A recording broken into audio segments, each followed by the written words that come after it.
नमस्कार दोस्तों, स्वागत है आपका MLS न्यूज़ हिंदी में। तो दोस्तों, बड़ी खबर निकल कर सामने आ रही है और ये खबर जहां भारत को बहुत ही ज़्यादा खुश करेगी, वही आपको ये भी बताएगी कि भारत जो अपनी सुपर पावर बनने की लाइन पर चल रहा है वो कितना हद तक कामयाब हो चुका है। वहीं दोस्तों, ये भारत को एक तरह से चिंतित भी करने वाली है और भारत को इस चिंता का सॉल्यूशन बहुत ही जल्द निकालना होगा। और एक तरह से भारत अगर सुपर पावर बन भी जाता है तो भारत के ऊपर एक बड़ा खतरा मंडराता रहेगा, और वो क्या खतरा होगा ये आपको हम विस्तार से इस वीडियो में बताएंगे। आप वीडियो में एंड तक बने रहिए। सीप्री एक एजेंसी है जो कि हथियारों का पूरा डाटा रखती है और कौन सा देश किस टाइम पे कितने हथियार खरीद रहा है और किस देश के पास कितने हथियार हैं और कौन सा देश अपने हथियारों को बेच रहा है या फिर एक्सपोर्ट इंपोर्ट क्या कर रहा है, ये पूरी डिटेल सीप्री के पास रहती है। और ये सीप्री एक विश्व विख्यात एजेंसी है जो ये डाटा कलेक्ट करती है और फिर अपनी एक रिपोर्ट बनाकर पेश करती है। तो इस साल में भी दोस्तों इस एजेंसी की एक रिपोर्ट निकल कर सामने आई है। तो एक तरह से जहां इस रिपोर्ट में भारत के लिए एक बड़ी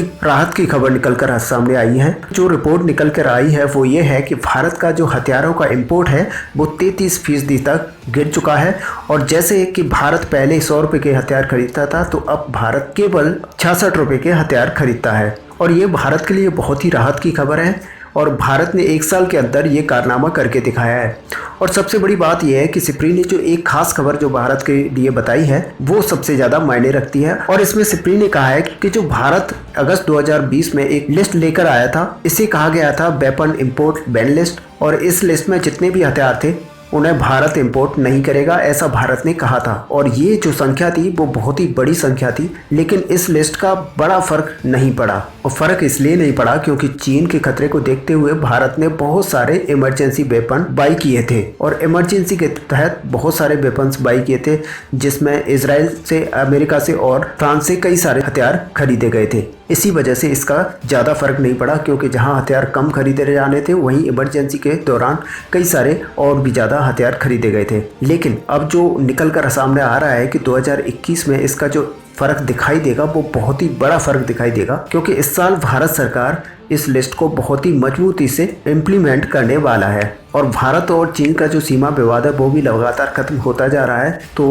अब भारत को कोई भी इमरजेंसी हथियार खरीदने की ज़रूरत भी नहीं पड़ेगी, जिसकी वजह से ये जो हथियार खरीदने थे अब वो बैन कर सकता है। और अब जो 2022 के शुरुआत में जो लिस्ट आएगी उसमें ये 60% तक भारत का इम्पोर्ट आसानी से गिर सकता है। और ये एक तरह से देखा जाए तो भारत का सपना भी रहा है कि जो हथियारों का इंपोर्ट है भारत वो कैसे भी करके नेगेटिव कर दे, यानी कि जितने इंपोर्ट करते हैं उससे ज़्यादा एक्सपोर्ट करना स्टार्ट कर दे। और एक सुपर पावर देश की निशानी भी यही होती है कि उसका जो हथियारों का एक्सपोर्ट है वो बड़ा होता है। और ख़राब चीज़ ये ही है कि रशिया की जो हथियार एक्सपोर्ट था वो माइनस में 24% दिख रहा है, और इसका सबसे बड़ा जो कारण है वो भारत है। और जैसा कि पिछले समय में देखा जा रहा है कि भारत ने रशिया से हथियार इंपोर्ट करना बहुत ही कम कर दिया है, जिसकी वजह से रशिया का इंपोर्ट बहुत ज़्यादा गिर गया है। और रशिया को एक तरह से देखा जाए तो रशिया की जो इनकम है वो हथियारों को सेल करके और दूसरा ऑयल का निर्यात करके उसकी जो इनकम होती है वो इन्हीं दो चीज़ों से होती है। और भारत जो हथियार बायर है वो सबसे ज़्यादा हथियार रशिया से खरीदता था। रशिया का सबसे बड़ा हथियार बायर भारत ही था। और भारत ने जब रशिया से हथियार खरीदना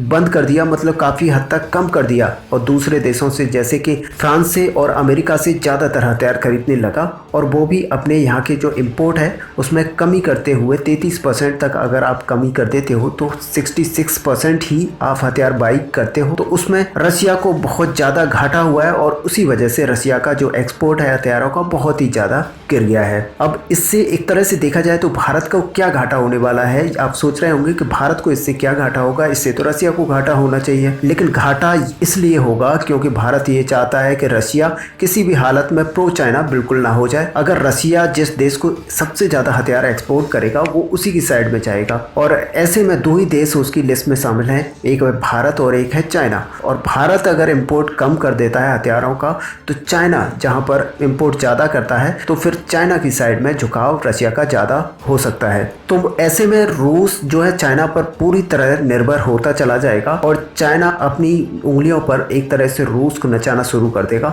जिसकी वजह से सीधा सीधा जो लॉस होगा वो भारत को होगा। और इसका सॉल्यूशन जो भारत एक निकाल सकता है वो ये निकाल सकता है कि वहाँ पर जो इकोनॉमिकल जो एक्टिविटी है वहाँ पर तेज कर दें और अपने जो इन्वेस्टमेंट है वो रशिया में ज़्यादा से ज़्यादा बढ़ाएं, ताकि रसिया पूरी तरह से चीन की तरफ ना झुक जाए। और चीन के पास एक तरह से देखा जाए तो सब कुछ है, पैसा भी है और कई चीज़ें हैं, लेकिन चीन के पास कोई भी टेक्नोलॉजी अच्छी नहीं है और टेक्नोलॉजी रसिया के पास है। और अगर रसिया उसको ये टेक्नोलॉजी पास ऑन कर देता है तो फिर ये भारत के लिए अच्छा नहीं होगा। तो ऐसे में दोस्तों आपका क्या मानना है कमेंट करके जरूर बताइएगा। वीडियो को लाइक और शेयर करना मत भूलिएगा। मिलते हैं नेक्स्ट वीडियो में, तब तक के लिए जय हिंद।